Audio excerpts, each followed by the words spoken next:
What's up, guys? So, look, I am seeing what appears to be this kind of renewed effort of gaslighting by all types of media, whether it's the cost of living or what have you.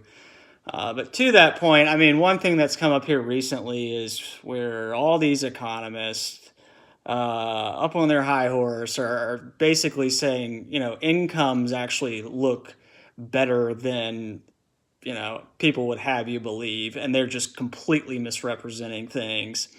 In other words, they're saying that like there's a larger share of households grabbing higher incomes, and there are a few things wrong with that assumption, which is just wrong. Okay, the analysis is limited to family households. They assume that you do not know the difference between a family and a household. A family is a type of household. There are also non-family households. Okay, that would be like total households. And if you're going to just look at family households, then you're basically ignoring just shy of 40% of all households. So that's pretty egregious, right? These people are so full of shit. On top of that, if you're going to lump incomes in terms of the distribution across households, all these family households, right? That's what they're referring to in their analysis, and it's just three broad buckets. Well, that's not granular enough, because if you were to actually look at the entire distribution, what you would basically see is the growth in terms of share of incomes is really hitting that top end, the very top end, not just the top third, the very top end.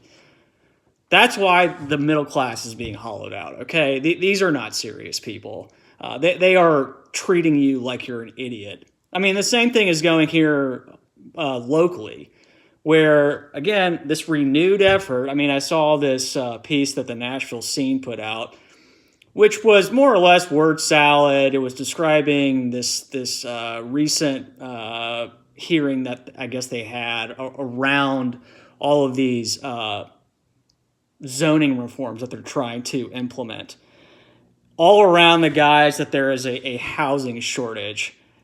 And the article basically just conveys how conflicted Metro is, and the only thing we seem to have left is special interest these days, because there's no evidence that there's a housing shortage. I've shown the math a million times. They're not serious people.